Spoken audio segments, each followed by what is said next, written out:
Matthew 25. The kingdom of heaven is like what happened one night when 10 girls took their oil lamps and went to a wedding to meet the groom. 5 of the girls were foolish and 5 were wise. The foolish ones took their lamps, but no extra oil. The ones who were wise took along extra oil for their lamps. The groom was late arriving, and the girls became drowsy and fell asleep.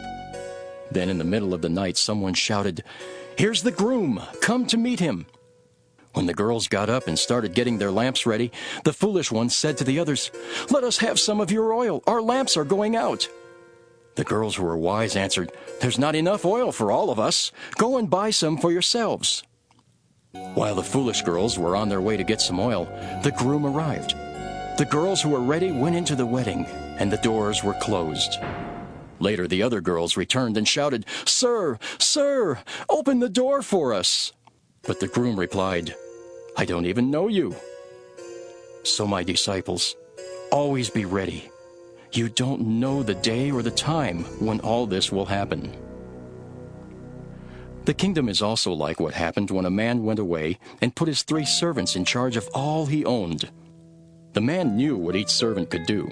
So he handed 5,000 coins to the first servant, 2,000 to the second, and 1,000 to the third. Then he left the country. As soon as the man had gone, the servant with the 5,000 coins used them to earn 5,000 more. The servant who had 2,000 coins did the same with his money and earned 2,000 more.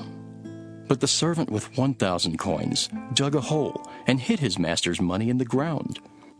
Sometime later, the master of those servants returned. He called them in and asked what they had done with his money. The servant who had been given 5,000 coins brought them in with the 5,000 that he had earned. He said, "Sir, you gave me 5,000 coins, and I have earned 5,000 more." "Wonderful," his master replied. "You are a good and faithful servant.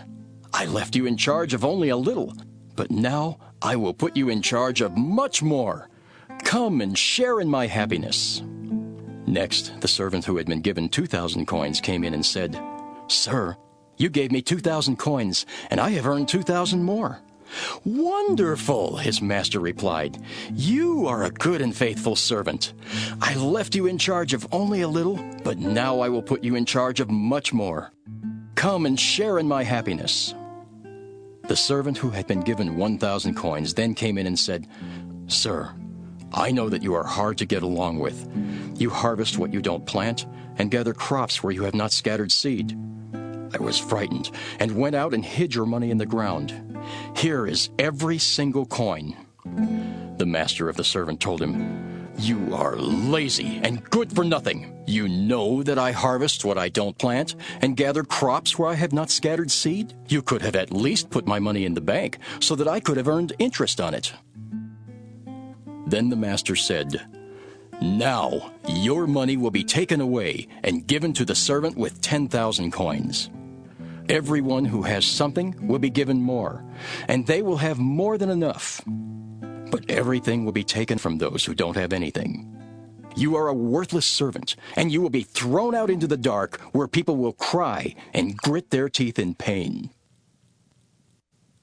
When the Son of Man comes in his glory with all his angels, he will sit on his royal throne. The people of all nations will be brought before him, and he will separate them as shepherds separate their sheep from their goats.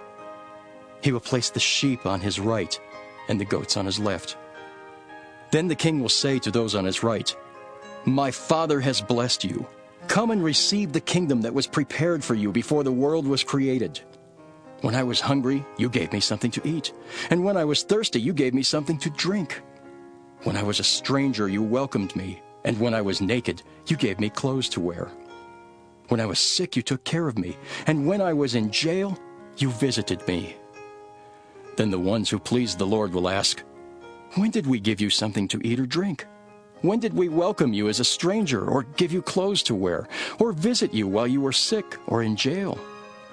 The king will answer, 'Whenever you did it for any of my people, no matter how unimportant they seemed, you did it for me.' Then the king will say to those on his left, 'Get away from me. You are under God's curse. Go into the everlasting fire prepared for the devil and his angels. I was hungry, but you did not give me anything to eat. And I was thirsty, but you did not give me anything to drink. I was a stranger, but you did not welcome me. And I was naked, but you did not give me any clothes to wear. I was sick and in jail, but you did not take care of me. Then the people will ask, Lord, when did we fail to help you when you were hungry or thirsty, or a stranger, or naked, or sick, or in jail? The king will say to them, whenever you failed to help any of my people, no matter how unimportant they seemed, you failed to do it for me. Then Jesus said, Those people will be punished forever, but the ones who pleased God will have eternal life.